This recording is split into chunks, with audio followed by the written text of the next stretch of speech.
We're on now. Right? We're on, buddy. Ooh. First podcast. Number one. Number one. Well, there's a reason why. Let me get my stuff situated here.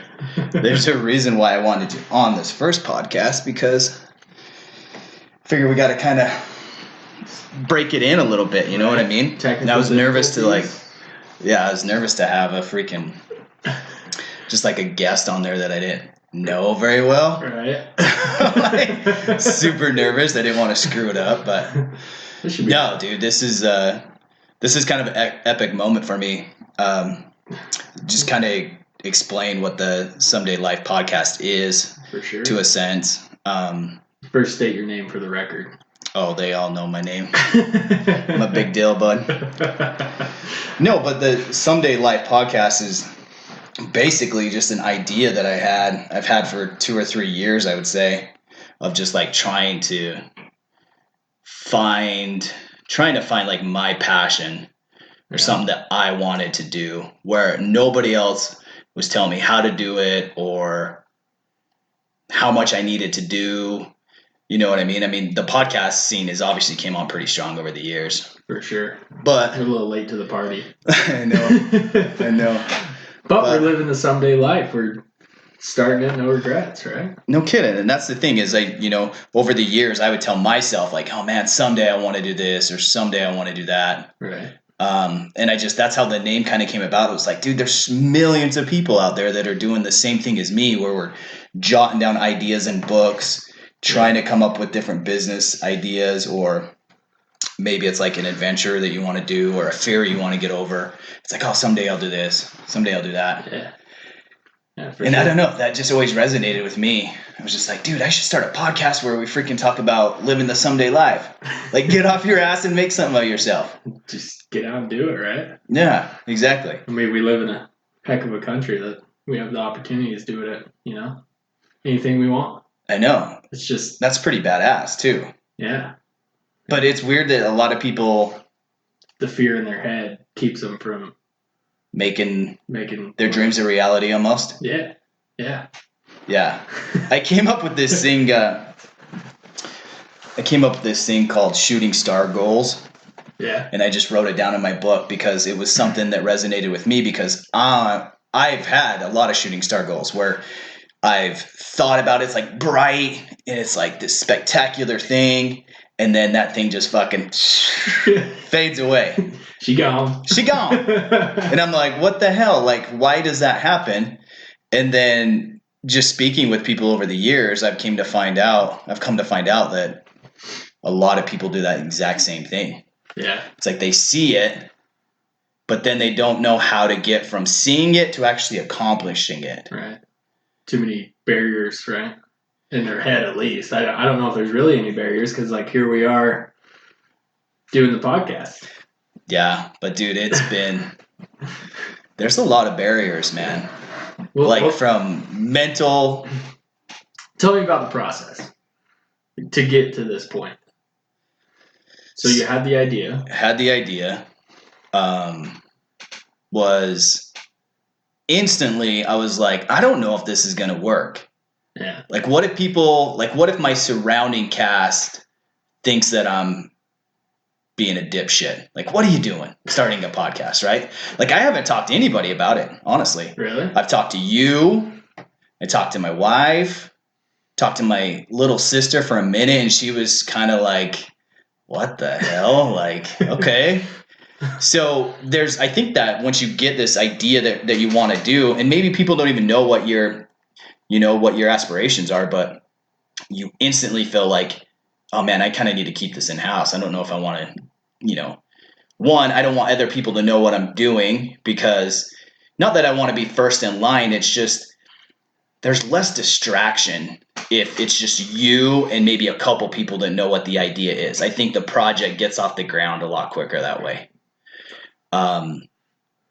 And so it was challenging because first I'm like, well, shit, I don't know anything about microphones, mixers, like where do I buy all this stuff? Right. And then you Google it and there's just grocery list of shit that you can go buy. And then everybody has like they have a podcast about podcasting. Really? Yeah, dude. There's tons of them. And it's like, damn, okay.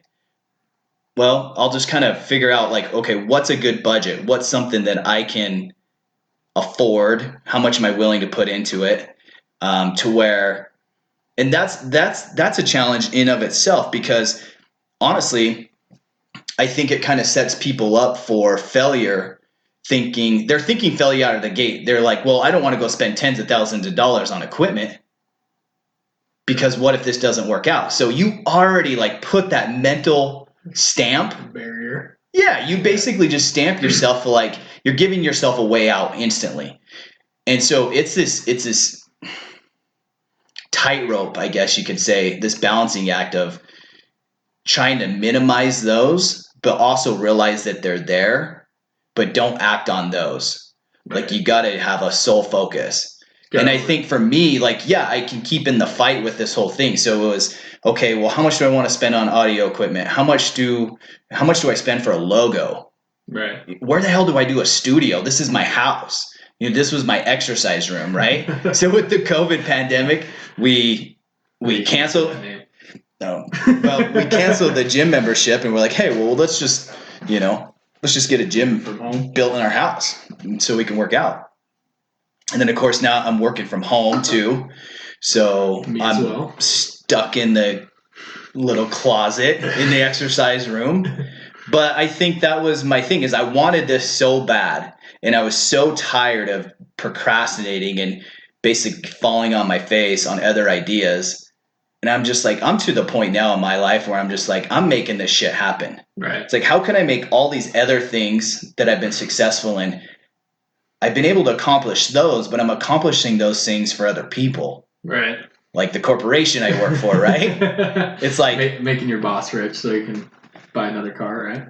Absolutely. And then you're always kind of being told what to do. There's always an agenda there. Yeah. So yeah, there's some freedom in a sales industry, which I'm in, but at the same time, it is. Guess maybe we should go into your background a little bit. Yeah. So, yeah. Where'd you start? So, well, let me finish my podcast thing before I lose my train of thought. Okay. But basically, you were asking me how I got to this point, and it was just keep pushing. I just tried to do little things every day to where it was just inching me further and further. Because there was many times where I'm like, this isn't going to be a reality. I struggled with getting the logo done at first. Found a different designer to help me out with that. You were a huge inspiration to that, kind of coming up with the rough draft of the logo, which was pretty badass. Well, you started on Fiverr, and then you actually went to a local business. Yeah. The Fiverr guy didn't. And there's something to be said about that, man, because I mean, I think the Fiverr thing is pretty cool because there's a lot of entrepreneurs out there. I mean, these are cats that are doing what they love. Right. They're living there someday. They can't. It's like, okay, well, I can't. It needs to be a side plate. It can't be the entree type thing for them. Right. You know what I mean? The entree is their corporation job or whatever, really bringing home the money. And so it's pretty cool that platform even exists, really. So I'm always wanting to help out kind of the smaller guy. Right. And so I thought that's what I was doing. And I did to the sense, and I'm going to put it on me. I don't think I conveyed the logo good enough to the guy. Yeah. And it's not like you and I can have this conversation and be like, yo, Sheridan, I want this, I want that. Yeah. What do you think about this? Like you're doing that shit via email and messaging, right? And it's hard to convey those. So anyways, so that was a roadblock. And then again, okay, where am I going to do the studio? I got kids at home. Like there's only certain times I can do it. So I just going through all these things. But what I knew was that I'm the product of my mantra of someday life. I mean, it's just that simple. We see all these prepackaged, successful people. This is how I view it. Is that it's like watching a TV show and everything's just so well done, but you don't get the meat and potatoes. You don't know the shit that goes behind creating that. And you grind for 15 years and then you're an overnight success. Yeah. And then you come into it as an audience member or a fan, and it's just interesting to me that It's like, wow, how did these people get here? Like you hear people just giving you that rah, get out there, be successful, make millions of dollars, wake up at 4 a.m. Okay, like sure, I'm all for that. But I always thought to myself that was, okay, what takes you from that state of mind now to the desired state of mind? Right. Like I feel like we all have that moment, right? It's like where you're living at in your life now, and then here's the desired. There's a huge gap in between there. For sure. Of like all the dirty layers, man. Right. The shit that just constantly comes up on a daily basis. You don't feel good. You don't got, maybe your spouse isn't supporting you. Maybe financially you can't do it. Where you're going to do it? Where's your time at? Right. What's your energy levels at? Like this notion of just being happy and motivated and just like a fucking robot all the time.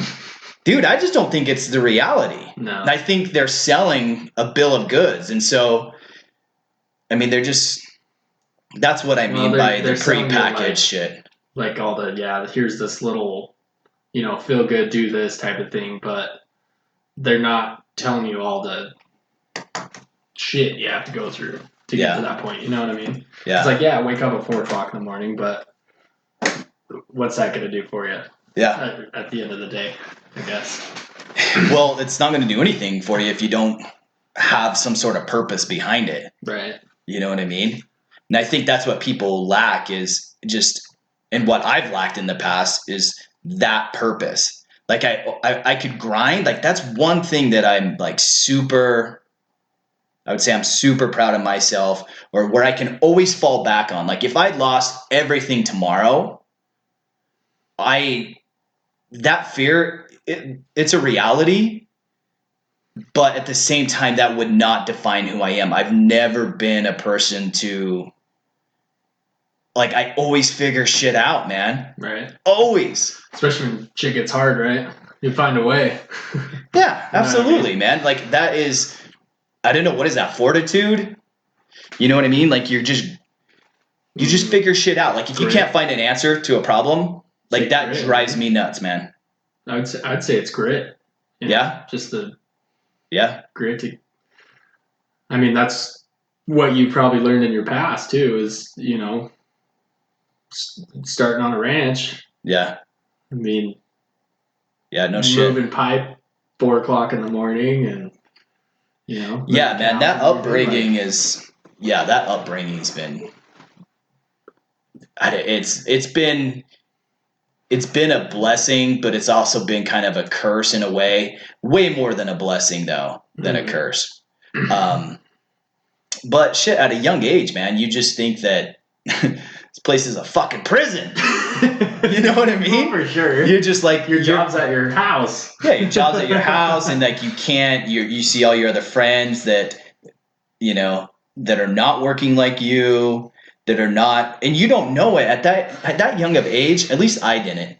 I wasn't like, oh man, this is going to prepare me when I'm in my 20s and 30s. I'm just going to be still thankful for this. That wasn't the message that was ever conveyed by my granddad and my dad. Like, no, it was just like if there's a work didn't stop until the issue was fixed. Like it's a lifestyle, dude. It's a mindset. It is not a job. Right. Running a ranch and a farm is brutal, dude. It's brutal because you miss a lot of shit. Yeah. Because it's so demanding of your time. But I think, honestly, that's kind of what the someday life is. Like that's a dream. Someday life's not about making millions of dollars. It's about doing what you love to do. Right. And figuring out a way, hopefully, to make a living so you can support your family. Yeah. You know what I mean? Mm-hmm. Like, it's not this rah type, I'm doing way more than everybody else. No, it's about doing the right thing so you can get to where you want to be. Right. It's the right thing for you, It's... Yeah. You could weave baskets and probably make enough money to support your family, Dude, in 2020 markets and Etsy and all that stuff. Like if that's what you're passionate about and that's what you want to do, yeah, you could earn enough to to support your family. And dude, in 2020, you can make. I get frustrated with people that just have this victim mentality about stuff. right. Like everybody's out to get them. Now that might be true. There might be some reality to that, where maybe the opportunity isn't as great for them, or their challenges are more significant than others. But I mean, that's the idea that I want to convey with the podcast. Is I want to reach out to those people and have people on the podcast that are familiar with the challenges coming up from a young age. Because you don't get to choose any of that shit. You don't choose the family that you're born into, what your upbringing's like, what your mom and dad going through at that time. Mm-hmm. You know what I mean? Your environment. And unfortunately, that shapes a lot of your outcome. If you let it, Right. Like I didn't have certain things. I never had anything handed to me. So that was a plus. For a while, I was like, that's horseshit. Like, how come that person gets it, but I don't? Right? But that's come to benefit me down the road for sure. I didn't have parents that were, I mean, they're very blue collar, very work hard, save money, don't get credit cards, don't finance anything, don't do any of that stuff. Right. I mean, hell, my parents don't even have a debit card. Right. Dude, they don't even have a debit card. Checks, baby. Just checks, baby. And you're fucking in the line at Walmart and mom's trying to buy something. There's like 40 people behind you. Writing the check. And you're just like, Mom, I'll swipe my debit card. Just and you get a debit card, Mom. Just pay me later. No, people are going to get my information. And I'm like, Mom, didn't back in the day, I swear back in the day, they had social security numbers on checks. I'm not sure, dude. I'm a young boy. It has your freaking... That's true. But I remember somebody telling me, I think my grandma told me that. I think my grandma was telling me that back in the day they had social security numbers on checks. I'd imagine. But they got your address and your phone number. Right.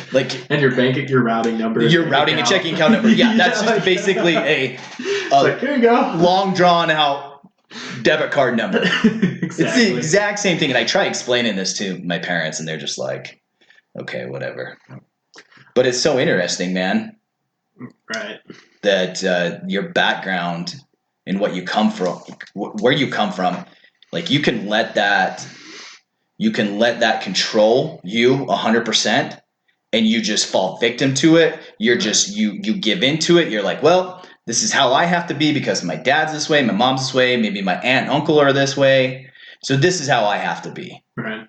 And I think that is a short-sighted way of thinking about it, man. You're an individual with your own thoughts and passions and right things you want to achieve. And my story, both my parents are military, and they are both of your parents are military? Both of them, actually, yeah. And my sister as well. Shit. The whole family, dude. Wow, man. I thought your dad was military. I didn't know that. No, my mom did like 27 years, and my dad did 23, I think. So my mom's been actually in longer than my dad. Holy shit, man. Yeah, but they're kind of the type of person, which it's not wrong. They're the type of person where it's like you get a job, you get the benefits, and you work that thing for 30 years, and you end up with a retirement or a pension. And, I don't think that's a bad way to go. I mean, they're living an awesome life right now. They got all the toys they want. They got a house, hot tub, everything. But, my upbringing with that, and then now that I want to pursue more entrepreneurial ventures, yeah, like breaking out of that, yeah, has been difficult for me.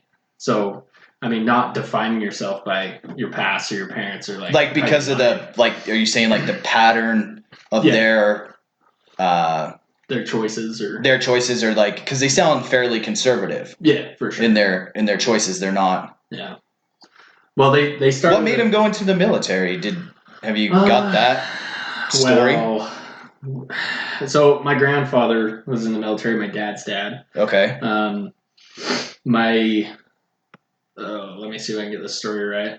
So my dad went in part-time, just like Air National Guard, and he was working as an electrician. Okay. And My mom, dude, she didn't graduate high school. She got Mine either. really. Yeah. Yeah. Oh shit. Wait, It was just I don't know. Maybe it wasn't. wasn't a thing, I guess. I think it was a thing. I just don't think it was as big of a thing. Rural Idaho and Yeah, dude. Because now, 80s. yeah, I mean, a lot of them, dude, they had their upbringing was much harder, Right. right? I mean, just like their family life. I don't know. Shit, I don't know. I could be talking out my ass. Maybe it wasn't. I don't know. I mean, choices were made. Right. You know what I mean? But, you know, let's go into my mom, for instance. You know, she didn't graduate.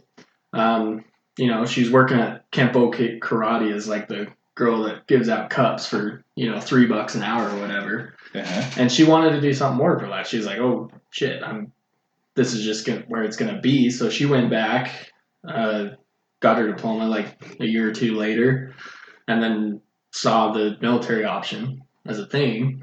But her, like, where she came from, like, you know, parents drug addicts, Yeah. you know, super gnarly divorce, like her brother OD'd on drugs and stuff. So like for her to come out of that upbringing and at least make something and have a good family life, like I grew up in a wonderful household. Yeah. So that was her someday, is just to have a To make it up Yeah, out of just this, make it that up out of shit that. that was constantly around her. right. Dude, that is, and that's what I'm talking about. Is there's millions of stories like this. Right. I mean, there's millions of stories like this. There really are. But And all it's, you see is that top level stuff, you know, the people that are preaching. exactly, dude. You see the soapbox, prepackaged shit, right? and it's like, I mean, sometimes they go into detail and they'll tell you a little bit about their personal struggle, but right. It's like scripted. Yeah, it's scripted, and that's what I wanted, and that's exactly why the podcast was born, dude. Because it was like, hey, we're gonna talk about real shit with real people, not scripted, Right. like how people got out. exactly, because this is what people can relate to, man, and this is what people need to understand is that everybody has a struggle. Right. The struggle is, I think we're meant to struggle. We're meant to have that. Otherwise, if you didn't struggle, what's the point of life, dude? like, what's the incentive of wanting to get out? Now, I'm curious with your mom, how much do you think surely the military, because I have some family members that have done military, have served in the military, and it's badass, dude. Way bigger balls than I have to do that shit. My sister has bigger balls than me, apparently. She might. But that takes a lot, right? And I always wondered, like, what drives people to go into the military? Is it because they don't have a way out? And I feel like I know some people that are that way, where it's just like they're not meant to have like the corporate job or the project manager job, or just their communication skills and just how their brain is wired. Mm-hmm. They almost need to have structure. Yeah. And a lot of them actually don't care for authority very much when they're younger. And then they go in there and you know they get off that bus and it's just like, oh, fuck, rah, rah, rah. You got some drill sergeant barking at you. Oh, yeah. Dude, that's got to be a trip. Oh, for sure. I mean, obviously, so the funny thing is my sister and I switched in high school because I was all about military? Yeah. Were you like, and then I Commando G.I. Joe as a kid? Straight up? All the way. Wanted to Navy SEAL, all that, you know. Holy shit. And that would be badass, actually, but I was like, this is what I want to do. I started like training for the, training for buds or whatever, Oh, yeah. Like swimming every day, and I was a wrestler and everything, so, I thought I was king shit, right? Yeah. And my sister and I swapped, and she went in the military, and then you went into cheerleading? I went to college. I'm gonna be a college boy now.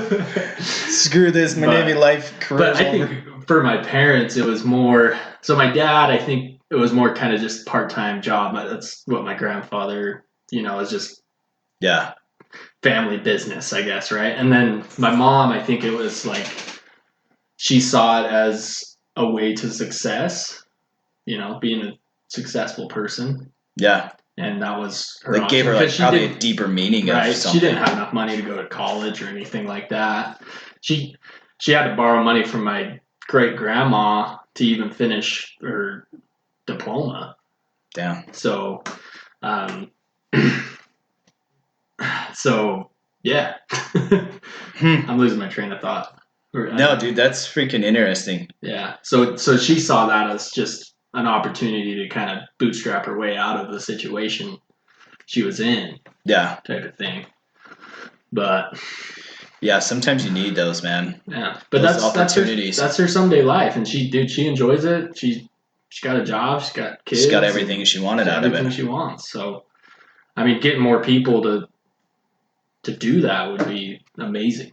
You know Yeah. what I mean? Even if it's as simple as that, you know. Well, it's funny because it's, to me, there's so many directions that just listening to your story. I mean, she could have easily went down the path of, I mean, obviously her brother was into drugs. Yeah, brother's into drugs. Older sister, she was kind of absent. And So did She she was have a into- dad at home? Or the dad was a druggie too. Her dad was? Yeah, so her dad actually got her brother hooked on drugs, and that's No shit. Yeah, bro. Damn, son. I didn't think we were going to get into this conversation this early. We're just diving in. No, so like her family life, Damn. it was rough. Like there was times like I guess my great grandfather was super into gold mining in Alaska. Ooh, that's cool. So like when she was like 15 years old, they would just bail on her and go to Alaska and be like, "See I'm you gonna when go the dig season gold." ends." Yeah, dude. Stay here. Take care of yourself. Yep. No money, nothing. Just Damn, I wonder what their thought process was. dude, I wish I could tell you they're both gone. Just, yeah. God, I would Why love would you leave your kids at home? You know, that's crazy. Yeah, good point. Dude, I'd love to interview some of these old timers like that. Right. So you just. But you gotta imagine, dude, shit wasn't as luxury. I mean, no, dude, we live so much better than jeez. before. Like my grandma, you know where Dugway is out in Utah. No idea. Oh, so you're going out to where's that casino place out there? What's that? Laughlin? Or No, what the hell? Not Jackpot. The other It's one. Nevada. Wendover. Yeah, Wendover. Yeah. So as you're going out to Wendover, there's a place called Dugway, which is like they do like bomb testing and whatever. Whoa. My great grandma, she grew up out there with like 6 other kids sleeping on cots. Didn't even have a pillow till like she complained to her mom that her arm was falling asleep because she was sleeping on her arm. You know what I mean? So like, Yeah.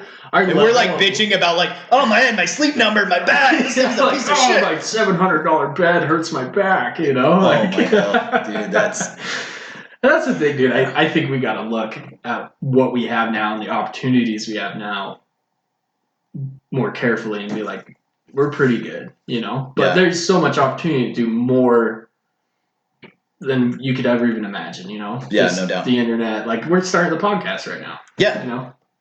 a couple get rid of the exercise room, And you didn't even need $100 in this, and we're Yeah, on dude. our way.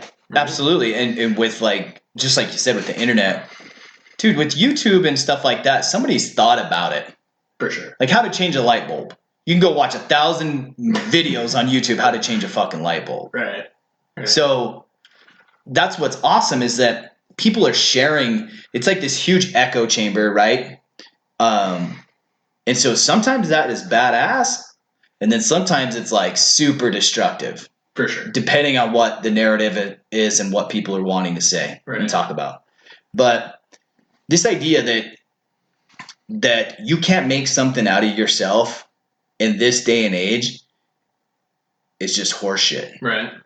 Make It's something or lack do- of interest. It's laziness. It's procrastination. We all have these things that happen to us. Yeah. But I've always been fascinated of the idea that why are some people, okay, so even really successful people, okay, like there's probably a handful of people out there that would look to me and say, wow, I want what he has, right? Well, probably more than a handful. Well, but the perspective is it's just weird because that's not my perspective. I'm like my worst critic. I'm Right. like, I'm You're like, I'm a peasant. yeah, dude. Yeah, absolutely.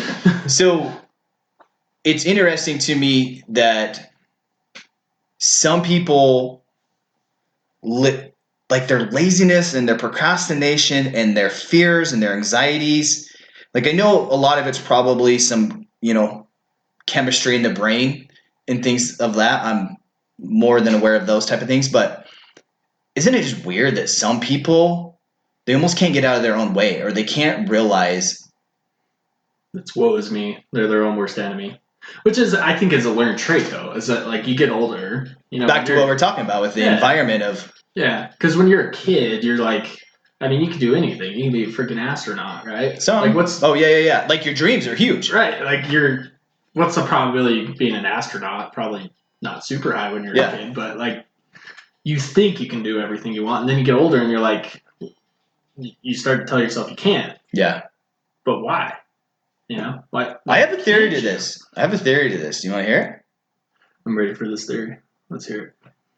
Okay, so I thought about this as a parent. Oh, yeah, you're a parent. Forget See, you're not a parent. Yep. Not yet. Parent.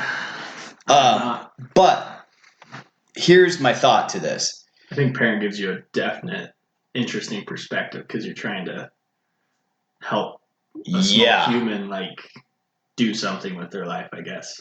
Right? Yeah, dude. And it's because, but what's awesome is that when you're a kid, and I don't remember being a kid and having like super, like, bunch of ambition and shit like that. Like, I don't recall those days or those memories. But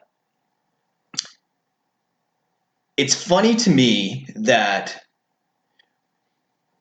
kids develop tendencies as they get older, like you're saying, right? When they come out, like when kids are born, and the first, like, I would say the first 3 years, 4 or 5 years, there's no fear. In fact, I was reading a book the other day where this psychologist was talking about that we're the most like aggressive and non-fearing when we're from ages, I think he said from 3 to 5. Your brain, like your, what do they call it? Like your pain centers. No, like the medulla or something. Or I know I'm mispronouncing that word, but it's basically like your fight or flight shit. Like kids are not at that age. They're not. You're like born to fight. Like that's where we come from as the human race. Mm-hmm. Is you are born when you come out of the womb. Shortly after that, like you're ready to fucking rumble, dude. But But as your brain locks in those memories that are happening after that, that's where your fear comes from. Yeah. It develops. It basically subconsciously gives you these fears, things that you see, things that you read, things that people tell you, right? Mm-hmm. And then you start developing fears and habits, and it kind of scares you away from things. But there is a time, this is fucking crazy, dude. There is a time where none of that applies to your brain. Right. From a biological standpoint, dude, it just doesn't happen. And that's crazy to me. It's like, okay, so if you're telling me that the fear and stuff like that doesn't exist at those ages, but shortly after that, as you start becoming, older and more coherent to things and taking in your environment, then it starts happening. The bias start developing. Right. So this is why it's crucial as a parent, in my opinion, is my kids. I have one kid that wants to go dig up dinosaurs. He wants to be a paleontologist or a scientist. He is obsessed with it. Okay. And then I have the other kid that wants to play in the NBA. Right. You're talking about something that maybe less than 1% of the country or the world gets to do. I don't know the numbers on it, but it's freaking rare, right? It's like you got to hit the genetic lottery almost. Basically. Be so tall, be so fast, be so... But that's what our adult brains tell us, is you got to have certain genetics, but... Yeah. Right? I mean, that's true. I mean, it's literally you kind of set yourself up for failure right out of the gate because you're thinking, well, shit, I'm not 6'4". Right. I can't do that. It was like when I started racing dirt bikes, like 14, and I was really good at it, but I didn't continue pursuing it because I was like, oh, I'm just too late to the game. Because you're seeing these 4-year-olds out there just sending it. Yeah, and I'm just like, dude, there's no way I can compete on that level. Yeah. And that's like my own brain doing that fear. Could I get to that level if I just, that's all I did? Sure shit you could. Probably, right? If you could dedicate it, but that's the thing is if you don't have that, you haven't been able to, oh man, I should have grabbed some waters. You start developing those things. Those triggers come in there, and then it develops your subconscious to talking yourself out of doing it. Because you just saw that scenario where you see kids that are younger and they're faster, and you're just like, damn. Plus, that is a hard fucking sport to be professional at, dude. Dude, right? I mean, we both share a love for dirt biking, and I've raced a little bit here and there. And talk about, dude, that's an expensive ass sport. You can't just go, you can go buy a $30 basketball, $50 pair of sneakers, and go play pretty much in every elementary parking lot or park and hoops shoot basketball and hoop everywhere. Right? Right. Dirt biking, dude, you're talking thousands of dollars just for the bike. And then you're wrecking the fucking bike, learning how to ride the bike. Yeah. So then you're repairing it, the maintenance. You're driving to races, you're spending, $60 on a race. The gear. Trailer. Gear. Slide your mic a little bit up. Or slide it to you a little bit. Gear. Yeah, and then medical bills. Yeah, dude. You know what I mean? Well, not breaking too many arms playing basketball. I know a kid in Ogden that he won arena cross, which is like below supercross. Yeah, I've been doing arena cross. Yeah. So he didn't get picked up when he was a little kid.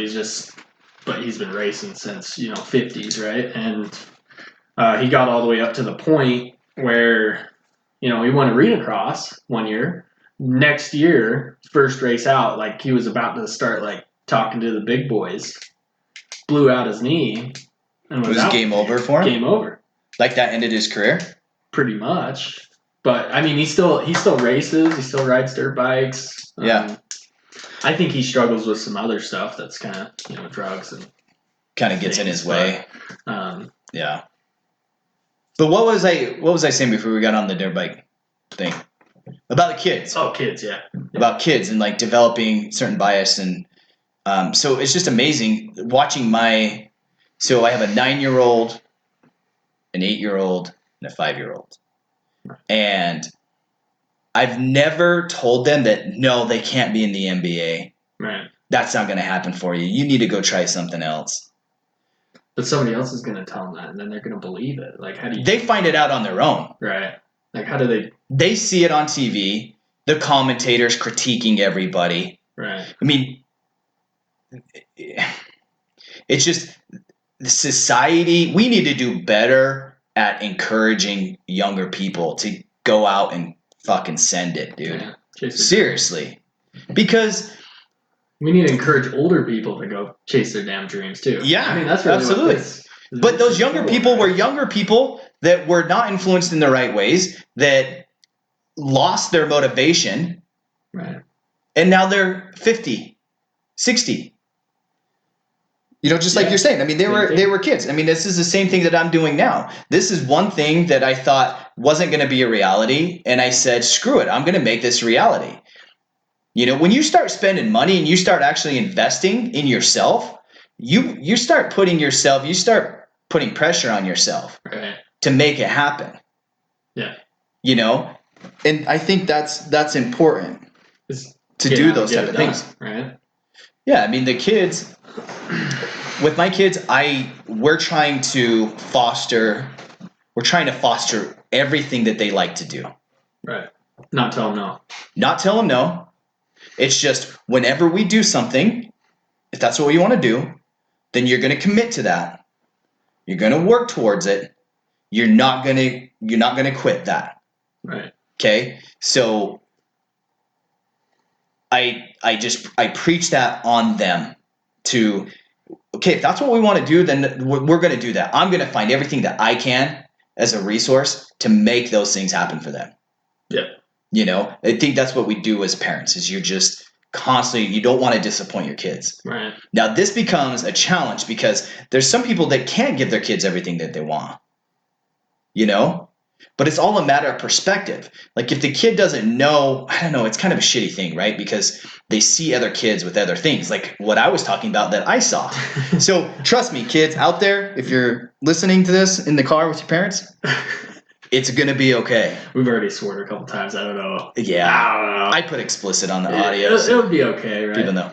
But you're out there moving pipe and you're... Yeah, dude, you totally... Yeah, it's totally BS, right? Yeah. Loaded full of girls going to the lake. Yeah. But I don't know, dude. I can't help kids right now because I'm not in that space. But I would say even. But you're getting a good perspective of what it is. I mean, from your parents' upbringing. But I honestly think the best thing you could do for your kids as an adult is chase your someday. Yeah. Because they're watching you chase your dreams. Yep. They're gonna chase their dreams. Yep. You know what I mean? And this is a motivation. That's a motivational factor for me to not be a coward. Right. Because I'm sitting here preaching to my kids, give it everything you got. Right.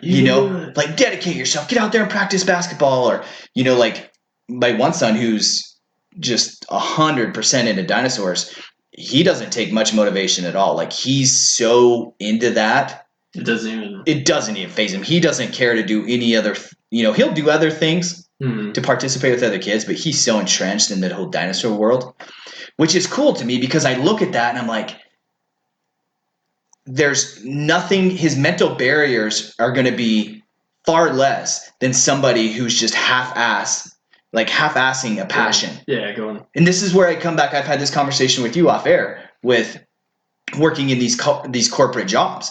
Like the corporate jobs are fantastic, right? Yeah, to a degree. But I feel like they just rob you of your purpose. They take your soul slowly for because us. This is for us. I mean, some people probably could. I mean, if you had if the corporation was backing you, right? But you even for us, we see you see that you have so much more potential than your work, and you can do more for everybody. That it's sucking the life out of you, right? Yeah, essentially. I mean, I know it's not what I see other people. When I see other people in life like living in their passion space, I'm super envious of that. Right. But you started. Yeah, I mean, I mean, years ago I started a clothing company.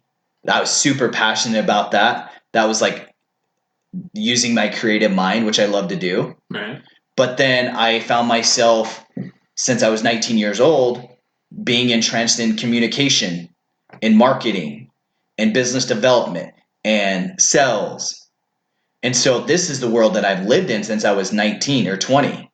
And that's those skill sets that I've learned. And I think the reason why I've been so successful at that is because I love talking, dude. I love communicating with people. Right. I love just kicking ideas back and forth until something happens and it's rewarding for both people. Right. It's super cool. Bringing other people up. Yeah. Absolutely. I become more successful financially when I help more people. Right. That's super dope to me. Right. I love that mindset. I love those activities. But it's not. I feel like there's other ways that I can contribute, and that's where I'm going with my someday life. Right? Is I'm working towards where I want to be, and I want to be in that happy place where it's not working. Right. This right now is not working. Right. It was a little bit of a grind, but it's not. Sure, it's a grind to get there, but it's a grind to go to Lagoon and, you know what I mean? Get the kids ready and freaking drive down there, but then you're like, oh, yeah, hunting, yeah. Yeah. Doing the freaking shit that we like to do. Right, it's a grind. But but isn't it funny, when this is a good point. Yeah, dude, this is a great segue. Yeah, I'm liking this. Continue. I'm letting you go. Just think for a second, if you're out there struggling, okay? If you're out there struggling on which direction to go, and you feel like you're losing the fight, and maybe it's working out and you're dieting and you've got a challenge going on and you're constantly fighting your inner self. Think about this for 1 second. Imagine how your mind is when you go to do the things that you love to do. Case in point, hunting, golfing, dirt biking, vacations. You can't tell me that there's mental obstacles there. There's challenges, financial challenges, right? 100%. Oh my gosh, dude, there's all this shit that comes about. Packing, planning. It all has to be done, right? In order to go execute that thing that you want to do. Isn't that interesting though that it's simple? But it's not work. It's water off a duck's back. Right. You don't give a shit because it's something that you want to do. Right. And that's the point that I'm trying to make to people is that find a job or a career path that makes you feel that same way. Right. Where it's like all these challenges have to happen in order for me to succeed or get to do what I want to do. But you just look at them from a different angle. Right. When it's truly not what you want to do. Because I've went to some great lengths to go hunting. You know what I mean? For sure. And then you're just like, why the fuck did I spend X amount of money? All this money, it's -3 outside with the wind blowing and fresh snow. It's not down to the core of it. It's not really a fun activity. You know what I mean? Like it's fun, but it's pretty freaking miserable. It can be miserable. You know what I mean? But you go out there and you love to do it. It's just like there's nothing more I want to do than sit on the side of this hill today. You know? It's a good point. I don't know. How do you? Isn't that crazy though? No. And like starting this podcast, like you've had the barriers. Yep. Was there? Because everybody around me, you had to make some kind of mental switch, and then everything just became like easy, or at least that's how I see it. Yeah, you have to have some sort of belief because your inner talk, that inner talk needs to be. I'm not saying that it's positive all the time. Again, that's not what I'm saying with the rah-rah shit. It needs to be the purpose that you're going for or what you're trying to accomplish needs to be very gratifying to you. Right. And if it's gratifying enough, then you'll do whatever it takes to get there. I like to say this, and I know it's a cliche. I'm sure people have heard it all before, but everything comes with a price. Oh yeah, nothing's free. Everything comes with a price. Right. What's the price that you're willing to pay? And I think that's what sets people apart in the world. Right. What is the price that you're willing to pay to achieve what you want to do? And if you think that it's going to be just sunshine and rainbows, dude, you are misled. I don't know who the hell you've been around, but you are misled. I think everybody needs to do their own evaluation of themselves. And this is something that I preach in like the someday creed, I guess you could call it, is being brutally honest with yourself. That's key. If you're out of shape, you know that you're out of shape. You know that because there's people out there that are in shape. Right. Or there's endurance athletes. And you know for a fact you couldn't run 10 laps around your house without freaking dying. You know what I mean? So those things are given to us. And this is what I love about just the world, man, is that it's set up so you can see failures and you can see success. Like that's visible to all of us. Right. How badass is that?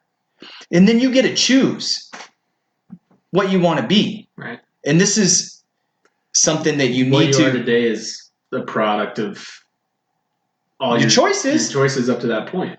You know what I mean? Absolutely. Me, I'm kind of overweight, I would say, but that's because I don't choose to go do some burpees in the morning. You know what I mean? Yeah. Like, but I'm saying, and I wasn't speaking specifically to you about running around a house. Oh no. But what I'm saying is that you need to have this brutal, just a super honest, and I think we all get this. I mean, I think once you get past 25, 26, you start really developing into your own skin. You start getting comfortable. Right. Okay, when you start having a family and you have kids, dude, it brings out your character.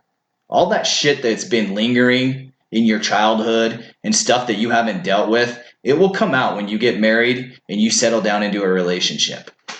And you need to be able to control that. You need to have those inner talks with yourself of just, okay, what it is. You got to have that clear purpose. You need to write it down. You need to imagine it daily, like the examples that you want to show for your kids, like you were saying. Right. Who you want to be, where you want to go. Exactly. And got to pursue that. For me, everything went against that when I was starting my family. I went into super active guy mode, just straight up adrenaline, blinders on. I need to make as much money as I can. I need to make sure my wife is taken care of, my kids are taken care of. You know, we got to make sure we got the house, the car, and like I talked to you about this. We've had a conversation a little bit about this before, where it just all of a sudden you see what is out there, like the traditional stuff, and so you instantly think that that's where you need to go, right? And to me, I think it's a ginormous trap, because what happened to me is I lost a lot of who I was. My drive and stuff that got me to that point, I was losing that slowly over the years. Because your focus just went to... I lost all my focus on me. Right? Yeah, plow horse. You're not the plow horse. I mean, horses will literally run themselves to death. Right. Okay, it's that kind of mentality. It's up to the rider to notice that. Right. Because you can literally ride that horse to death and he'll just fucking fall over and he's done. Heart explodes. Yeah. Racehorses are notorious for this shit. Yeah. So, I mean, that's what happens. And you got to be able to pull the reins back a little bit and realize, okay, reality check. And this is what I'm saying, being brutally honest with yourself. That happens with a lot of dudes, though, you know? Is we just turn into the plow horse and we forget what gets us excited about life. You know what I mean? Yeah. I think that's... Well, because you talk about it, but you're not about it. Right. You know what I mean? Yeah. Like, at a young age, it's easy to just talk about it because you see it around you. You see the prepackaged shit that we're being sold. Right. You know, but you don't see the struggle that gets there. It's like cutting in the line of life. Like, if you want to cut in line, you're going to be fucked, dude, because you're going to miss all the lessons that you see that guy standing in the front of the line and you think that you can cut and get there. Good luck, dude. I'm serious, dude. I believe that you need to suffer. You need to have shit happen to you in life that builds your character and it motivates you, and you use that as fuel to get out and tackle your passion, to live your someday life. Right. And that's where I was. That hit me later on because I started having kids when I was 25, got married right away. And that was like my prime. I just started my insurance career. So I was deep in it, bro, at that time. And so what happened there actually is it caused anxiety. That anxiety led into depression because I didn't take care of the anxiety. And I developed all these fears. And because I saw my kids and I instantly thought, well, shit, I got to just be here for them. So I stopped taking risks. You know, I became more conservative. And that's what I'm saying is I pulled the reins back. But what I've realized, and it probably helps now that my kids are just a little bit older, they're becoming a little bit more independent, right? I realized that I never stopped fighting. I just was fighting I was just beating something that would never fight me back.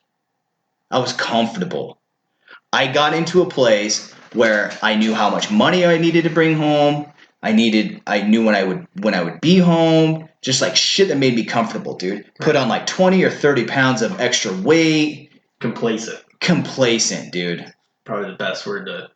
I would say a lot of people are complacent. You know, they make the $60,000, $70,000, $80,000 check. You know, you're making your mortgage payment. You got 2 decent cars, maybe a toy, and you're not you're not following your dreams, so you're not like super fulfilled on one end, but on the other end, your life's pretty good. Yeah. You know, and you don't want to bitch about it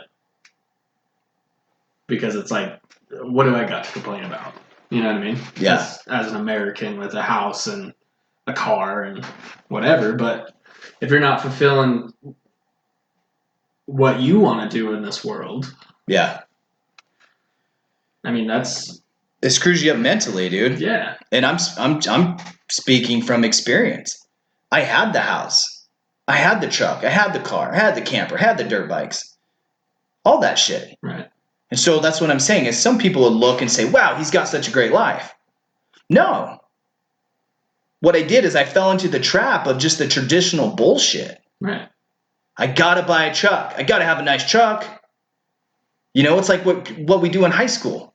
You gotta have the cool kicks. You gotta have the cool clothes. Your hair got comments. Yeah.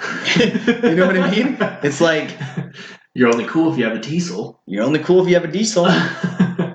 But no, like that, I fell into that trap in high school too, where it was like, you know, you're only cool if you have a diesel. You know, you gotta wear certain jeans. You gotta Sure. And I guess I more or less fell out of high school and then into college. It's maturity. Like, yeah, because you, at least me, you more realize it's just like, this is all just shit. Like none of this is making me happy. You know what I mean? Yeah. So makes you happy at first. Yeah, for a little bit, and then you gotta make a payment or something, right? Yeah, it's only cool until the payments start coming in, right? But that's what I'm saying is like, isn't it weird? And this is the someday life and like the little counseling thing that we're going to be doing as well, and coaching is to basically unveil these layers and talk about them from a raw aspect of what they really are. Right. Not this, because it's almost gospel to people that they should go buy their house and they should go buy the $60,000 truck, like your status in society. Right. But it always intrigued me that super innovative people, like they don't really flaunt any of that shit. No. And that led me to believe is like, okay, they might have it, but they're not like, they have it because they can have it. Right. They're just kind of, it's not the center of their world though, you know? No, it's the Steve Jobs, the Mark Zuckerbergs, the guys that are so innovative with shit and their idea that the reward, it comes just from the job. Yeah, really. It comes from the job. It comes from chasing your passion, and that's their someday life. Is that? And I'm sure they got other goals and aspirations that they want to get to eventually, but they're constantly working to achieve that. Right. And I always looked at that as like, okay, well, how come some people think that way, and how come some people make those things happen, but majority of people don't? And so that's where I'm at. Is I want to be a leader and a coach to the majority. Right. I want to help pull some of them people out. Just the everyday. Because you know that talent pool and those ideas and the innovation and the motivation, you know it's there, dude. No, every city in the country. Oh my hell, dude. Across the world. Right. Across the world. But they need help getting the train on the tracks. Right. And that's what Someday Life is. That's the goal of the podcast. That's the goal of what we're going to be doing here. And I'm not going to stop until we make that shit a reality for people. Because that's my reality. That's what I want to do. That's what I feel when I'm talking to you about being honest with yourself is I got to a dark place, super dark place with depression and anxiety to where I was exhausted, bro. I was that racehorse that was like, fuck this, dude. Yeah, we're about to cave in. We're about to lawn chair this thing. And I remember I had this day where I didn't feel good in my head. Like I felt very I felt so at my wit's end that it was just a weird day. Weird. And so I knew something was wrong. And it started to feel like I couldn't control my thought. Right?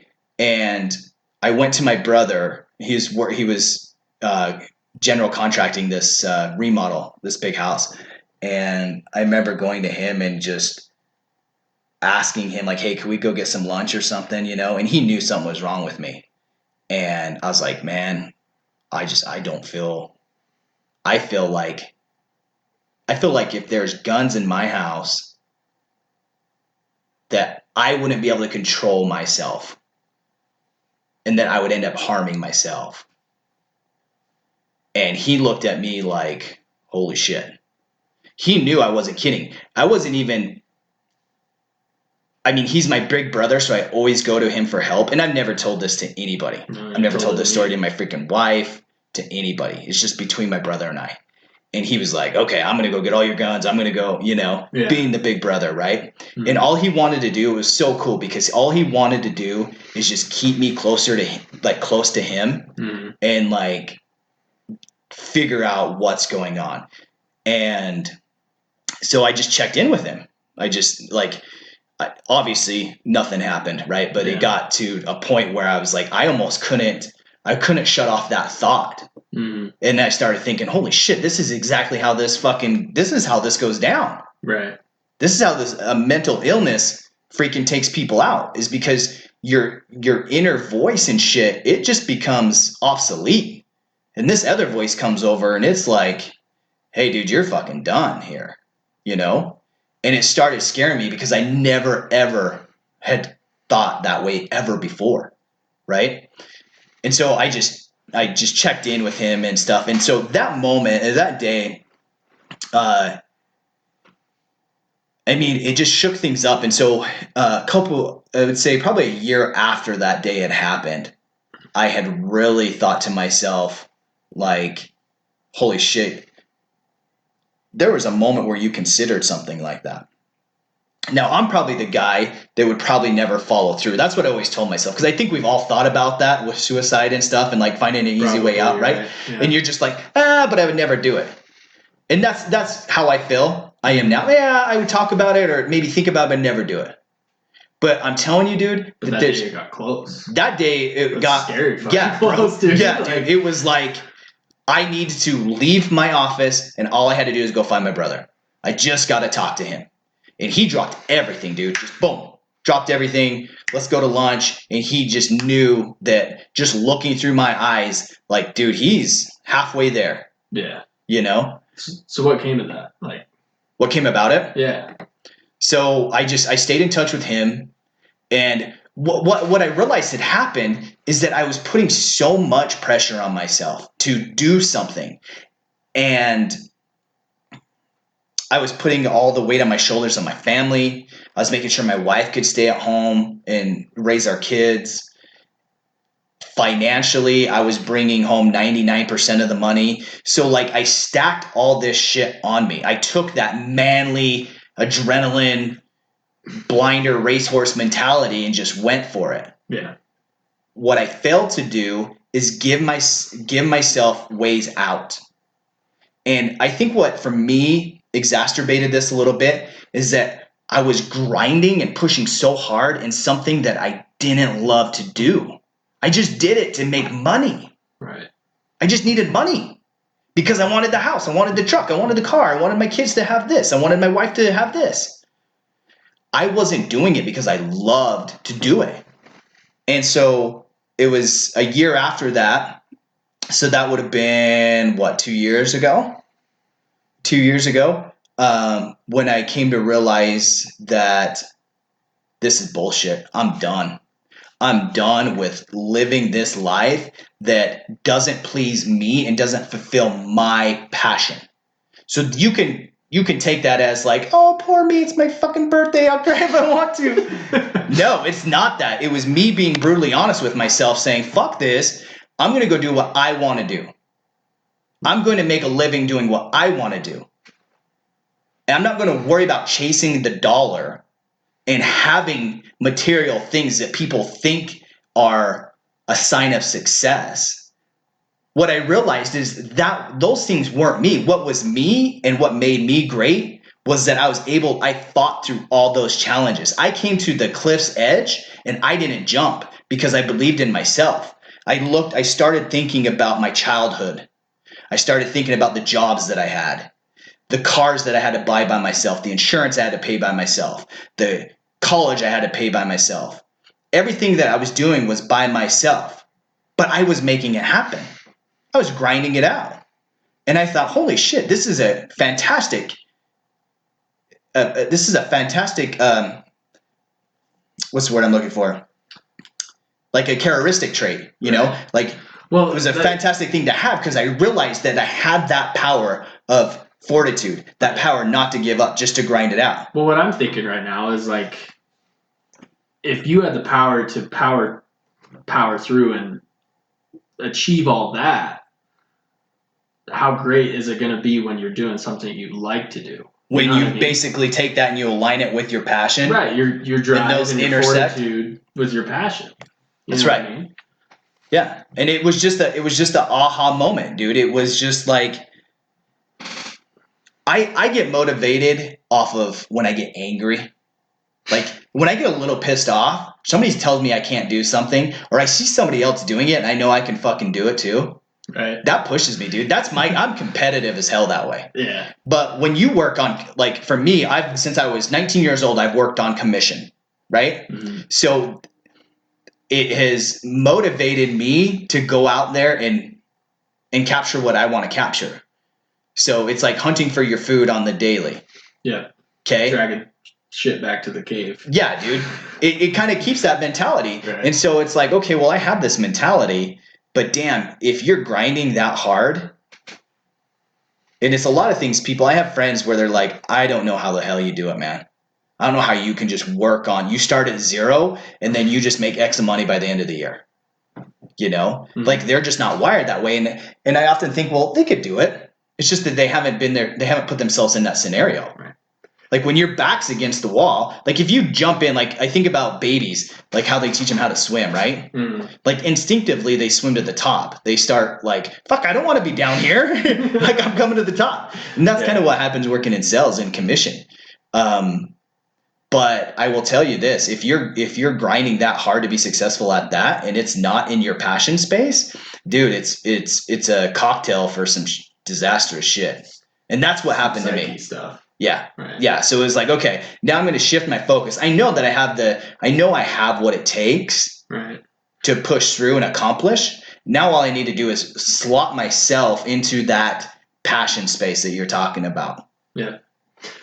It's instead of going out and dragging gazelles back to the cave, you want to drag lions back to the cave or something, you know? Dude, I just want to go on the pursuit. I don't give a shit about it anymore. Like, I don't care about harvesting I don't care about that harvest. Like hunting, dude. Like, yeah, you think about harvesting an animal, but hunting isn't something that it's taken me a long time. My family did it when I was younger. I developed a fear of it when I was younger because I'd be sent out on little, when you're 4'11", right? And you're like in the timbers, 60, 70 feet tall. And it's like, yeah, by yourself, here's a gun. And all you're thinking about is like, where's the bear? Where's the moose? You're not even hunting. You're just like straight up, okay, survival. That's how my brain was thinking. It's like, this isn't hunting. This is like, try not to die. Yeah. Like, this is the Hunger Games out here. I am the prey here. I am not the predator, man. And so that developed, oh God, dude. And I was so scared to like tell my dad and my grandpa because I felt like I was embarrassed. Like I didn't want them to like, dude, I'm just kind of scared about doing this and nervous about this. But they also, I felt like they didn't do the best of job of like coaching me through it either. Right. Because I'm sure they felt something like that when they were younger. But they were looking at the perspective of being, 30 and 50 years old, taking their, son and grandson out who's 12, 13. Like they're thinking it from their perspective. Right. Of just, they knew exactly what they were doing. Their subconscious was just a flowing and shit was just reactive, dude. Just boom, boom, boom, boom, boom. Right. They've done it so many times. There's no fear there. That's gone. Meanwhile, here's this little kid. Yeah. A little bit. It's still there. And so I gave up hunting when I was like 13, 14. I just focused on football and chasing women, basically, being in high school. I got caught in the high school freaking The microwave. vortex. Yeah, dude. I did the same thing. Yeah. So I just when did I get back into hunting? When I was 30? 31? Yeah. I mean, I took When did you that shoot break. this guy? So I shot him. That was my first year. That was my first or second year back. So that was about 4 years ago. Not too. That's So I think I went back into it when I was 30. And the reason why was a couple things is one, I realized that I had developed anxiety and like these fears when I was little and I was carrying them through my life. Like it was affecting me. mm-hmm. But what I realized is when I did things that made me nervous or spiked that anxiety, after the event was over, I felt good about myself. It was almost like a workout. Right. You know, you're like, dread it. Did it. You do it. And you're like, damn, I feel good. Like you instantly just feel good. Right. And that's what I realized with shit that I was fearful of. And then I also came at it from the perspective of just being more mature and being older. So I'm not looking at it through the lens of a 13-year-old anymore. I'm looking at it through the lens of a 30-year-old. So the mountains were smaller, the timber was smaller, the terrain and landscape were way different than when I was a little kid. Right. So not as monstrous, yeah. And so that fear was still there, but it was something that I wanted to take on because I felt like I was brave enough to do so. Right. So it was a challenge you were. Yeah. You did the same thing with dirt bikes because you went out and bought a dirt bike last year, right? 2 years ago. 2 years ago. Yeah, I went from basically riding dirt bikes when I was 12, being some crazy ass, wanting to race, getting into races, like putting myself in extreme situations, to where in my 30s, like I just loved the dirt bikes, but I sold my dirt bike, didn't have one for 5 or 6 years, bought one a couple years ago, and then realized that, man, I kind of have this fear, not of the dirt bike itself, but I have this fear of like being back on a trail way back in the backcountry and shit going south. And that's what I was talking about earlier. It's like when you have kids and a wife and all these things, it's just, I think subconsciously these fears of, if something happened, then you leave your family behind. And that's kind of bothered me, that's just from shit that I haven't settled out very well in my life. I mean, that's what creates those things, man. So how have you overcome that? The fear. Well, that's the thing. Like last time we went dirt biking, I mean, I always have a little bit of butterflies in my stomach, right? I think everybody does, though. Because I don't have any, like, if I died today, I got a girlfriend, but they'd sell my house and all my shit, whatever. But I get scared every time. Yeah. I think that just makes. I don't know. Scared's yeah. It's just like that, the worry feeling, I guess. But isn't that kind of what you do it? I mean, you kind of do it for it. I mean, you. Oh, I do it for. Because that adrenaline rush. That adrenaline rush comes with it's like a teeter-totter, right? Of like fear and adrenaline and. Right. I think for me, it's the one thing that when I'm doing it, and my head's in the game, and I don't think about anything else. Yeah. It's just what I have to do right there, Yeah. Where I need to position my body, where, what line am I taking? I'm just thinking about the activity that's going on. And that's basically why I do it, Yeah. Do you find that it's is it a release for you?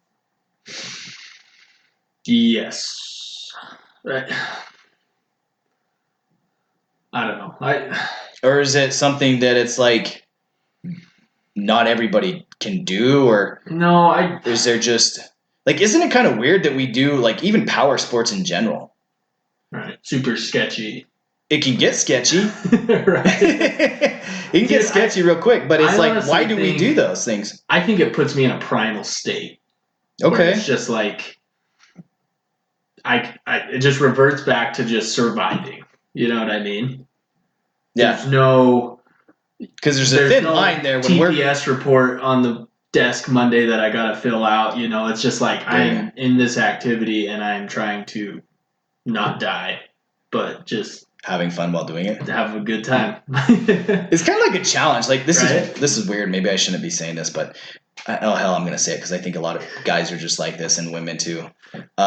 There's like this challenge. Have you ever got like a little tipsy, a little buzz, and then you start doing something and you want to prove to yourself that you can do it? Yeah. It's kind of like that.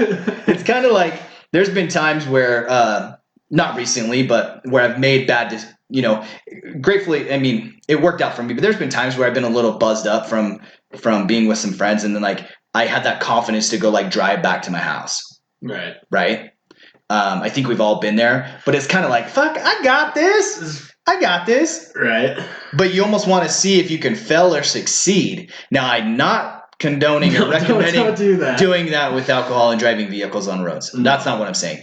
What I'm saying is that like you have this instant challenge that you're trying not to eat shit and you're trying to keep it on the ground. Right. But there's a fine line. Like when you go to like when I go fast on my dirt bike and I can feel my limit. Mm-hmm. I can feel my limit. Right. And I like to push. Yeah, I like to push what my capability is. Right. And on a dirt bike, you're going so fast and you're thinking 100 things at once. Right. You know, Second. clutch, brakes, Yeah. body weight. What's ahead of you, especially on some of the trails that we ride on, Mm-hmm. is you're coming around those corners and you're just like, you got to be ultra focused. Right. But so think about this. Imagine if you could be in that, and that's exhausting. What's funny is like you get off a dirt bike, dude, and you're fucking sweating, bro. Right. Like, right? It's like, whoa, why am I so exhausted? Why I feel like I just ran a marathon? But it's because your body is so, I mean, you don't want to be tense, you want to be loose. Right. But it's actually You're tuned into the moment. Like it's just intensely. every, So imagine you taking that intense focus mm-hmm.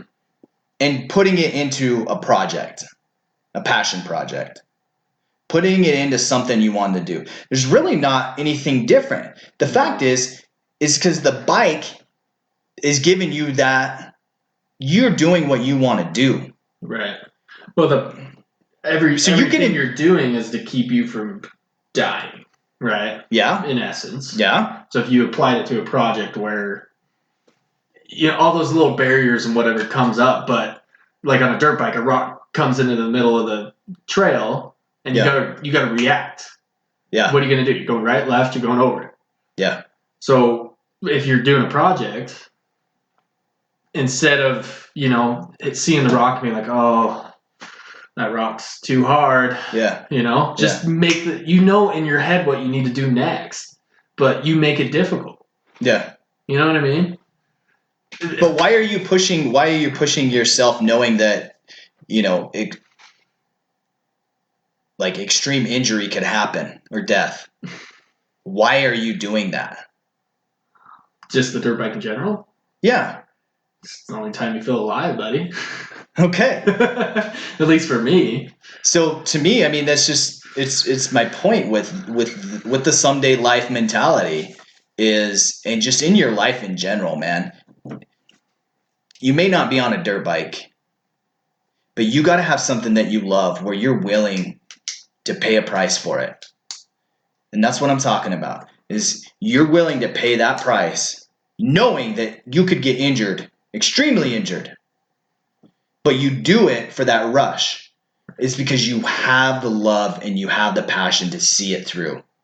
Because at the end, when you get back to the bike trailer and shit went all good, and you had some challenges along the way, but then you accomplished the ride, you feel stoked, man. You feel like, this is a great day. Even if you fell off the trail once or twice, but I mean, you got back on the horse and finished out the day. No. So find something that you're passionate about like that. Right. It's the idea of like the extremes that I do for hunting or golfing or whatever to make those things happen. Let's find something you're passionate about and don't be scared of the rock in the trail. Yeah. You know in your head what you need to do. Yeah. To go around the rock or over the rock, make it happen. Yeah. Instead of looking at the rock and be like, shooting star, maybe someday. Shooting star, right? And just freaking, there it is. Nah, I'm good. So, anyways, man, we'll kind of wrap up. I think we're about like a minute 20, 30 into this, but An hour? or what did I say, a minute? You said a minute. Yeah, I'm We're looking at definitely my over a minute. desktop here. You You got some stuff on your paper. What's I just thought like halfway through we should probably have like some takeaways, of our discussion at the end. Yeah. Well, tell me this. What are you doing? Like, I think you could speak to somebody who's single, who's younger, who went to college. Like, your someday is developing right now. Like, you're starting to get in there. And I think this is why, like, you and I have developed a kinship. This is why we've been able to, we're 10 years apart. All the odds are stacked against us on being friends, but here we are. I think it's probably because we're on like the same mental wavelength. Yeah. On like what we want to do now. You know what I mean? Yeah, I totally agree. Just for our audience, what's the challenges of going to school? Like in college, dude? Is that, because I think about when I tried to go to college, it just wasn't really working for me. Jeez, bud, we'll probably need another hour for that. The challenges of school. But were you like, yeah, I want to go to college? No, not at all. I was like you. I got sucked into the high school vortex. Yeah. And just party boy, having a good time type of thing. And I was fortunate that my mom had 2 years left on her GI Bill. And so she kind of helped you get into school, like it just lined up to where, hey, we need to help Sheridan get this. Well, yeah, she gave 2 years to me and 2 years to my sister. Okay. Of her GI Bill. Okay. And so I was like, good thing you didn't squander that opportunity. It was close, dude. It was close. Yeah. Long story short, went up to Utah State, did those 2 years, and man, it was hard. Yeah. But you pushed through it, dude. But think about it now, like what would you tell your younger self right now? Like you're still fairly young, but what would you tell your 20-year-old self? 20-year-old self. Dude, I just keep grinding for your dreams, man. Like it's all gonna work out. Like you'll figure out a way. Yeah. You know what I mean? If you want to do something, if you want to accomplish something, it's gonna happen. Yeah. You know what I mean? Because I did 2 years Utah State. My last semester at Utah State, I flunked out. 2 years in. Sorry, Mom, if you're hearing this, maybe you sorry. Don't know. She doesn't know that actually. Oh shit! Oh. And I got a pretty good job down at like a manufacturing company. Yeah. Making like $20 an hour because I had some engineering experience. And did you get to a certain point in school where you were like, right, so you got to pick your major and you want to say, okay, well, here's the direction I want to go. Like, what kind of led you into where you ended up? So I was going to engineering to start, but because I was a party boy in high school, I didn't take AP of the AP math class. And so, like, I was already 2 years behind to get, like, a 4-year engineering degree. Okay. And so, I kept going to that for the 2 years, and then I got a job as an engineer for this company.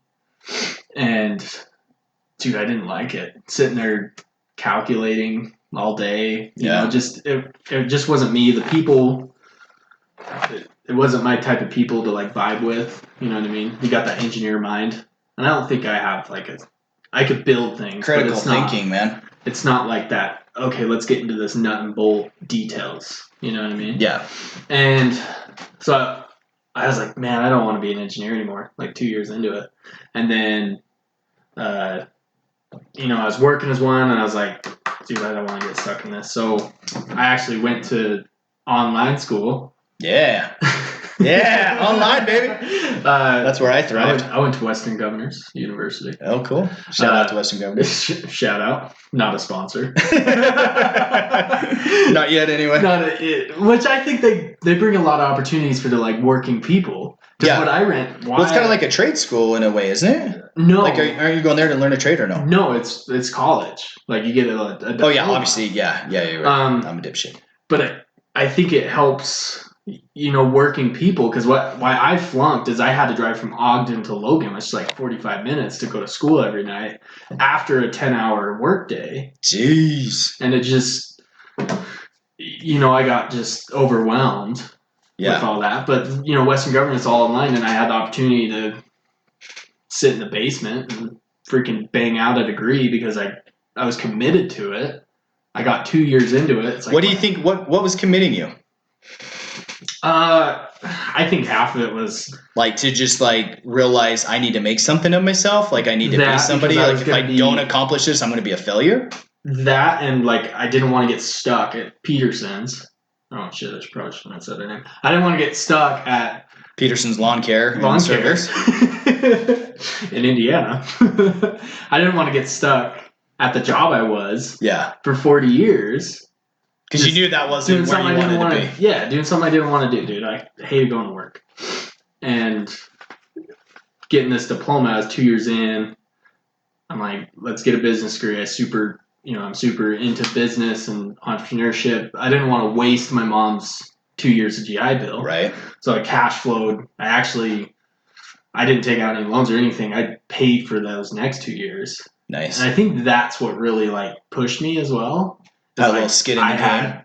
I had all the skin in the game, dude. Yeah. I was making a mortgage payment a month going to school, Yeah. $1,200 a month. And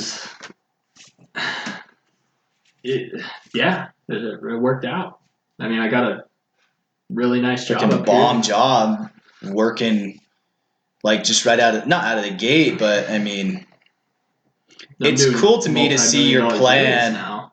Yeah. At work, It's cool to see like that come to fruition and just like get you into that spot because you're doing things that you want to be doing. I had to grind through a bunch of doors to make it happen, though. Like getting done with school and moving a state, like not even a little over a year ago, not knowing anybody here. You know what I mean? Because knowing this is where I want to be. I want to be in small town Idaho. Yeah. And eventually I'm going to start doing entrepreneurial ventures, but this was to get me here, start making good money. Kind of set that foundation to get that foundation so I can go out and make more money. Yeah. Type of thing. But the cool thing about what you're doing too is that you're learning a lot. I mean, you work on multi-million-dollar deals every day. Every day. Right? Mm-hmm. I mean, multi-million-dollar contracts with dude, that's huge. Negotiations and talking to presidents and VPs of multi-million-dollar companies every day. Yeah. At 20, I started when I was 23, not 24.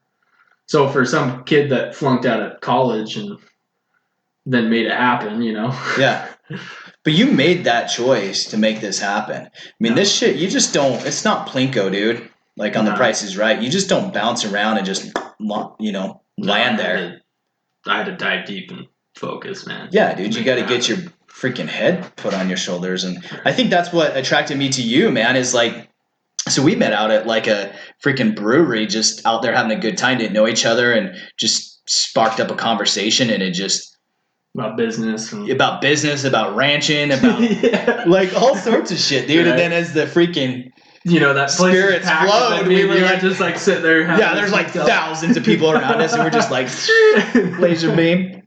No, it was good. So that was cool, man, because I thought it was like, how cool is it that this guy is freaking moving from a different state, coming out here on his own, doesn't know anybody, so the terrain, everything's new to him. No, I can't. And he's like out here grinding to make something happen. And I think that's epic, dude, because a lot of people, I think, go through your same thing. And I think nowadays it's really hard for these guys that are getting out of school and stuff to, I hate this thing where people are like, oh, I'm just, that guy's lucky, or, he had it given to him or whatever. Right. Like, no, dude, there's choices to be made. Mm-hmm. Yeah. Did you have a kickstart? I did. In college with the GI Bill stuff? But I mean, there was my mom and my dad deployed 23 times when I was a kid. Yeah. So there was a lot of times I didn't have parents at home. Yeah. Because they were in Turkey or Qatar or Germany or whatever. Yeah. And so, but that's what I'm saying is like there's a little bit of a price to do that. Yeah. You know what I mean? You paid the price. I mean, you paid it without knowing it. Right. You prepaid. I had a deposit down. Yeah, you had a deposit down for that. The thing is, though, is that what's cool is that there's this lineage of sacrifice and choices that were put there. Like your mom's someday life and what she was able to do set you up for yours. Yeah. In a sense, right? And that's what we were trying to do as parents. Like her family tree. So she didn't want to be away from her kid, you know, during service. Like she wanted to be there with you. Right. But she worked her ass off to set up a certain opportunity for you. But what's even cool and what I wanted to talk about was, or focus on, was that you took that opportunity and you turned it into a success. I feel like daily we are presented with opportunities and we don't do shit with them. Right. You got the blinders on. Yeah.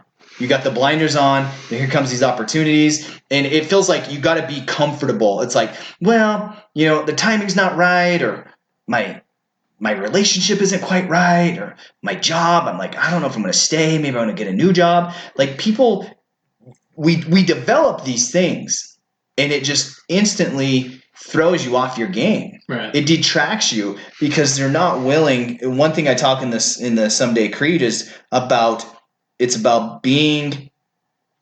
your willingness to be uncomfortable, to be comfortable. I mean, it's really comfort in the uncomfortable. Exactly. You know. I mean, it just needs to be. And dude, you got to get uncomfortable, dude. And I think that got to shake it up. For me, like, moving up here, that was uncomfortable. Living in a trailer for 6 months. Yeah, that's right. You were trailer parking it up. And not like a trailer like people may think. No, we're talking a RV camp trailer. 23-foot camper. Yeah. It was in a pretty cool 230 square feet space, maybe. But, you know, it was all uncomfortable, but I didn't think it was that bad. Dude, I was just so excited. Yeah. About what was going on. Yeah. I was just like... Well, you probably got to know yourself pretty well early on. 2,300 or 230 square foot little trailer. Yeah. Don't know anybody, right? Didn't know anybody. You're in the rural area, beautiful mountains and stuff, so that's like super cool. Yeah, I guess I should have been scareder. More scared? More scared. Yeah. That's probably the better word. Dude, maybe you were, but it didn't come to the surface as much. Yeah, it didn't come because it was just like, this is where I want to be, this is what I want to do. And I was just chasing a dream. Yeah. Which I've never even thought of it that way. Which is interesting. Because you always beat yourself up, you know, you're not successful enough. You're not at the place you want to be all the time, right? Yeah. And I guess I beat myself up too much, but it's like, no, it's... But you have to beat yourself up a little bit to feel like you won the fight. Like, you got to get your ass kicked a little bit. Like, there is a thing to having stuff too easy. Yeah. You know, you see it with athletes, you see it with actors. Like, think about actors, man. I was watching like the Joe Rogan podcast, and he had Matthew McConaughey on there. And I thought he's been getting around on the podcast. He was on Bigger Pockets. Well, because he's promoting a new book. Oh. Yeah, it's called The Green Light. Interesting. And he talks about like how you get so many green lights in your life. And when shit's all green and you get those green lights, you're like, shh. But when the red light hits, you're like, fuck. A lot of people don't know how to adapt through the red light. Yeah. So, and I think it's like in the trail, like an autobiography type thing. We're all talking about the same thing. Absolutely. And that's why I was like intrigued to it. And that's why I believe that I was meant to listen to that podcast. I mean, I think the universe and my energy that I put off and the energy that's being put off by other people aligned me into that podcast episode. Mm-hmm. That'd be a whole different series of podcasts we'll talk about. But he was talking about how he was just like hit the success pinnacle and shit was just too easy for him. You know what I mean? Like green lights. Yeah, he remembers before his big movie, right? He remembered something like he was walking down the street and out of 100 people, he said out of 500 people, maybe two of them, like two of them were checking him out. One was checking out his shoes, and the other one was a girl checking him out. The other 498 were oblivious to him. He said that was the weekend that his movie launched. Okay, one of his first big movies. He said literally 3 days later, he went and walked down that same spot. He said 498 people noticed him and maybe 2 people didn't. And he said it was a trip. Dude, he was like, holy fuck, what just happened? And yeah, it just instantly like tripped him out. And so what he had to do is he had to kind of take some time off, and I think he went to like some foreign country by himself for like 60 days and just had to escape certain shit because it was overwhelming. Yeah, it's overwhelming, right? Could you imagine? But he says it's not. You go outside, everybody recognizes you. Dude, that'd be annoying as shit. You know what I mean? Just like, oh my god. Yeah. Like, I think people say they want it, but you don't want that shit. No. No way. No. Well, you want influence. I think having influence is powerful, because you can help change the world that way with some influence. Mm. But anyways, he was talking about how, like, in his roles, like, everything was just too easy. And so he said that, like, for him as an actor, he needed to take more challenging roles. He wanted to take roles where... All right. Yeah. He had to... Is that your phone or mine? Oh, geez, it's probably mine. What the hell? No, you're fine. Screwing it up. But it's just... He had to take a more challenging role as an actor. And, like, if you see him in... what's that cowboy show? Do you see that show where it's about the... Shanghai Noon? No. No, that's Owen Wilson. Shanghai Noon. Dude, that's my favorite. Jackie Chan and Owen Wilson? Is that what that is? Yeah. Holy shit. I don't know. Where are we going here? Maybe it's like the Dallas... it's like the Cowboys Club. Like, I don't know, about this guy that was addicted to cocaine, or... Like, he had AIDS and stuff, and he got down to 135 pounds, dude. Yeah, that movie is Dallas Buyers Club or something. Yeah. That movie was insane, but he was talking about that role, and that's what he wanted to do, because everything else previously, like the romantic comedies and stuff like that, were just too easy, and it didn't push him. And so it was interesting to hear that perspective, because I think that's what we all find ourselves doing. Is that we get into that comfortable spot like I was talking about. You become content, and now you're not living your passion. And it's a recipe, dude. For me, I can tell you, it was a recipe for anxiety, depression, fears, like being fearful of shit that I would like, what? I'm fearful of that? It's horseshit. Like, it just catches up with you. So, that'd be kind of my takeaways of the podcast. And, I mean, dude, this is just, I'm stoked for this journey, dude. It's going to be sweet. Like, you've seen this kind of come, you've seen it from the raw, bro. It's like, hey, and that's how I am, huh, dude? I'm kind of weird that way. Fishing the canal out, saying, hey, I want to start a podcast, all the way up to this point. So. And dude, I'm so weird that way. Cool. I'm sporadic as hell. Like, that's one thing you've probably noticed from me. It's just like, random, hey, one day I'm going to sell my dirt bike. One day I want to go ride my dirt bike. One day I'm going to start this business, and that's what I was getting tired of. And I realized I put a pattern. I had a pattern of behavior of all these someday shits. Right. Ooh, we could do this. Ooh, we could do this. Yeah. And I'm like, no, let's narrow this down a little bit. What do I really want to do? What do I really want to do? Well, it's like, I got all the skill sets and the challenge. My experience that I've been through, I feel is going to impact a lot of people. I think people will relate to it.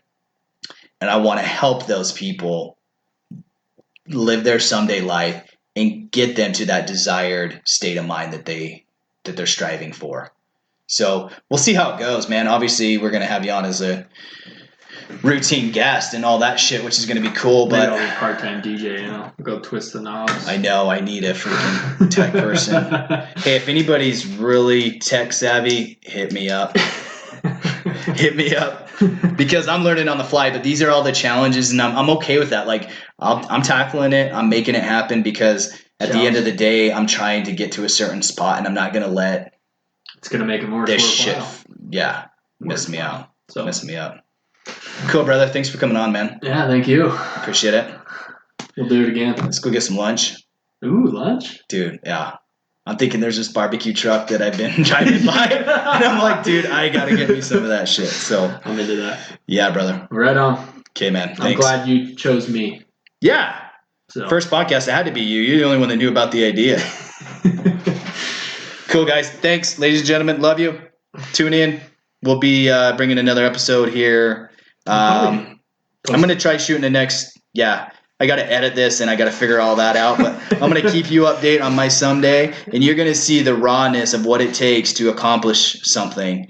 And I'm being super transparent with you because I want to make sure that you see the ins and outs of this stuff. This is not... It's not grassroots, smooth. baby. Yeah, it's not. So I want you to see what it's like to struggle through uncharted waters with this stuff. And so you're going to see how it all plays out. But I promise you, I'm not going to give up because I don't give up. And hopefully I can inspire some of you guys. So I'm working on getting a website out and a few other things so we can communicate better. But you can hit me up on Instagram so you can let us know what you think about the show. It's just do Someday Life podcast on Instagram, and let us know. Thanks, guys. I don't have an Instagram. So. You don't? Not an Insty? Not an Insty boy. They're bad for you. Bye, y'all. Bye, y'all.